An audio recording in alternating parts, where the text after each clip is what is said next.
Hello, everyone. I was sick last year and missed this incredible event, and I was so sad, and I'm so glad to be back here tonight with all of you. So many friends, both new and old, and I'm honored to present the final award of the evening. The phrase legacy and impact captures the lasting difference a person makes through their actions, contributions, and achievements. It reflects the change that they sparked, the lives they touched, and the mark that they leave behind. Legacy is the story carried forward. Impact is the effect that it still echoes. Thus, a legacy of impact honors a life defined by purpose, generosity, and the influence that endures. There's no better way to describe and no more meaningful award to present than to our collective friend, the late Bob Harmon.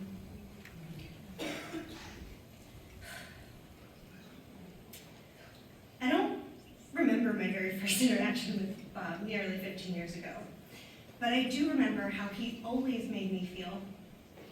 As the daughter of a father, also named Bob, and I would joke with Bob Harmon that he was my second favorite Bob, only because of my dad. My dad was also living with Parkinson's, and Bob somehow always found a way to comfort me.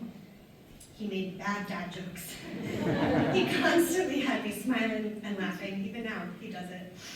And he reminded me, as he would go on to tell so many, that I wasn't alone. He quickly became a Team Fox mentor, someone we would tap to meet and help others with their fundraising and personal Parkinson's journeys. I would call up Bob and I would start with, "So I met someone," and very quickly he would cut me off and he would just say, "Give him my number," jumping in to help before he even knew what he was getting into. He invited those to connect with him however and whenever. He provided a listening ear and was a constant source of comfort when people needed it the most. So much so that he received and answered a call during Thanksgiving dinner one year. He was so passionate about making his Lake Ashton golf outing in Florida the best fundraiser, while also sharing vital research updates and providing resources to the local community. Over the years, his dedication and drive helped raise over $500,000 for research.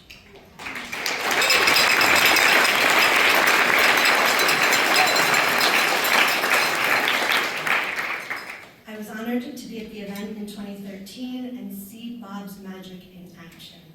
His close connection with his community was in full swing, golf pun intended, especially when he made the rounds, ensuring that he took a swing with every single golfer. And his support didn't end there. Bob and his wife Cecily would travel to other Team Fox events across the country, proudly sit on panels to discuss the reality of their Parkinson's experience, advocate on Capitol Hill, and cheer loudly at marathons. He was also the biggest supporter of his daughters, Kate and Emily, and all that they have done and continue to do in the name of a cure for Parkinson's. Bob had two signature catchphrases that he'd share with those he met, always making sure that they knew that they were supported.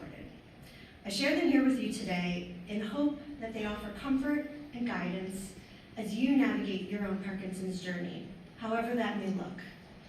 1, you are not alone. Look around. You're not alone. You're surrounded by a community full of people who are in your corner every step of the way. 2, you've got this. And that's exactly how we would say it. You've got this. My wish to Bob today is that he knows that he was never alone, and that together we do have this. We will continue on in his legacy to move the needle, raise funds, advocate, and educate. We will collectively ensure that no one feels alone in their Parkinson's journey, and we'll keep going with Bob's words and spirit guiding us every step of the way. It's my honor now to bring up Bob's family to accept the Legacy of Impact Award.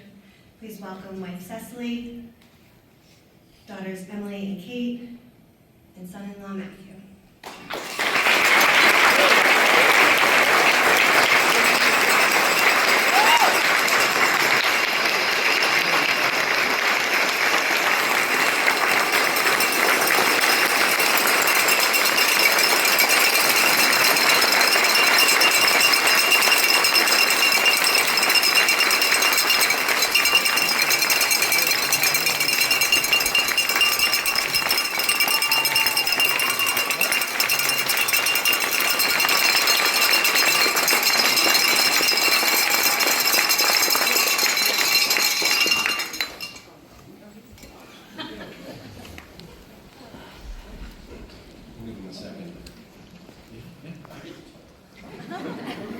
So, to paraphrase my second favorite Alabaman, the average industrialized man on this earth gets about 25,000 days.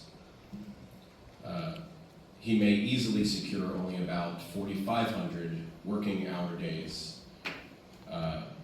in order to find a purpose and build a legacy. 700 once retired. This room, this is what Bob did with his 700 waking hours. And this is his legacy.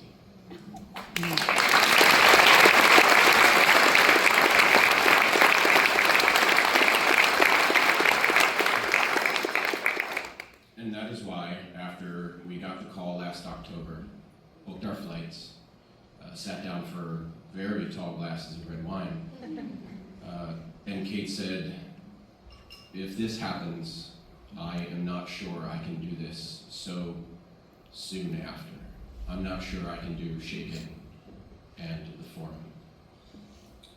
I paused and very carefully said to my wife, I think you are exactly wrong about that. And now, before fulfilling my second promise to Bob, which is getting out of my wife's way,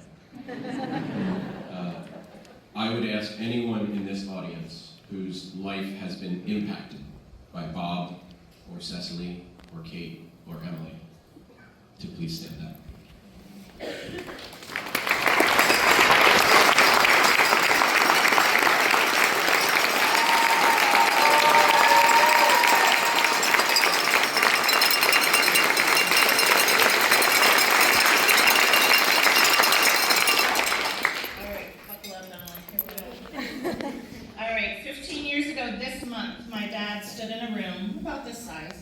In front of 200 or so golfers in our community in Lake Ashton, Florida, at the first annual Golf for the Cure for Parkinson's disease, and he asked them to join him on his journey.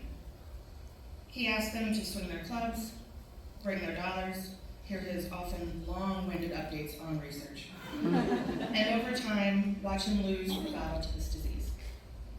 It was his hope that we would have a cure for Parkinson's in his lifetime, and it was his mission to do everything in his power out of his small community in Florida to get us there. First and foremost, it was his goal to make sure that anyone in a similar journey knew that they were not alone in this. We had each other, and he had you, and you were a part of his family now, whether you liked it or not. And he hit the ground running in 2010.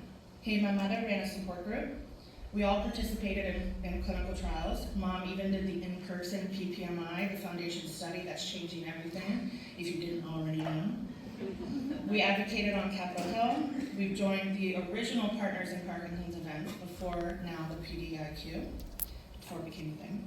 And it was all for Bob. But over the years, it became more about just Dad.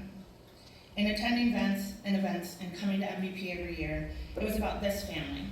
It was about you, our Team Fox family. The people we'd come to call his brother from another mother, our Team Fox sisters. And even on those MVP weekends, over the years, as Bob started to show symptoms, legacy became more and more important to him. He wanted to be the $50,000 a year man.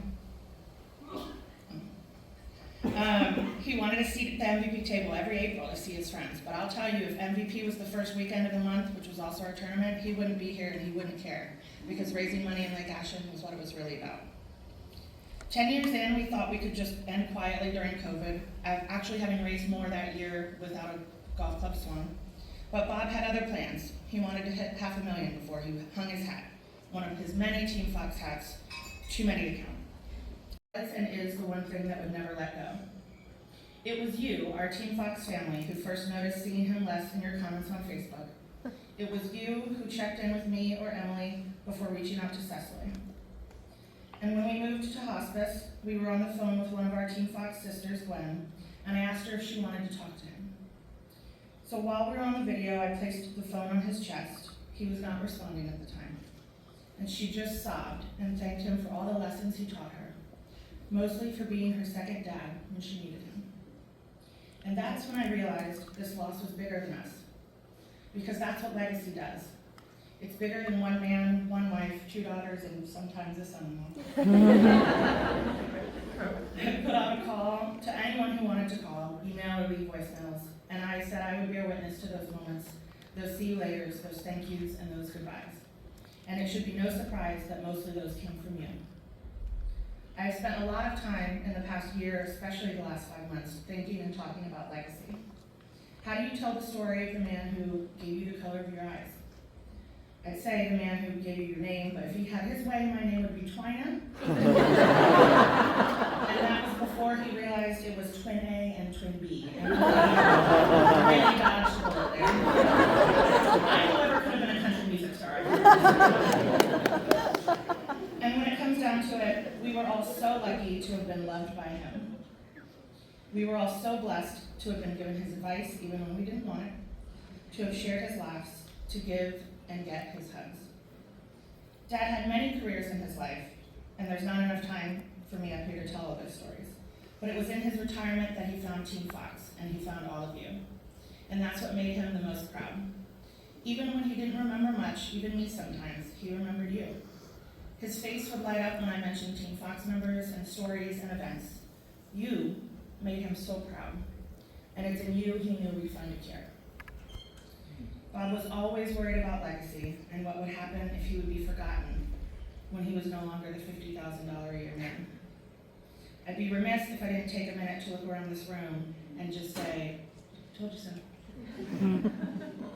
After he passed, we were overloaded with messages of love from all over, amazing moments people had with him.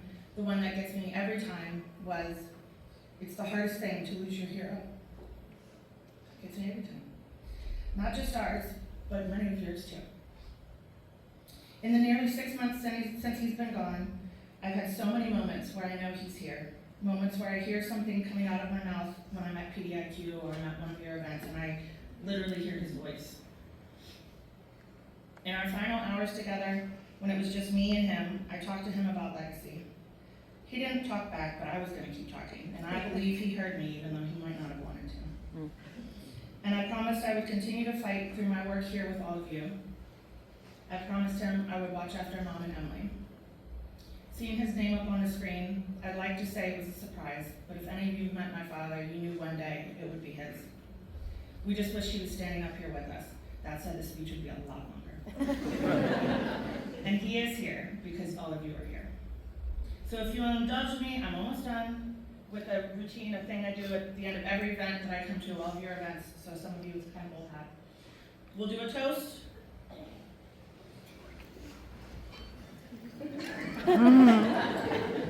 To your heroes, to the reason you fight for a cure, to the people who surround you and build you up, to your family, whoever they are.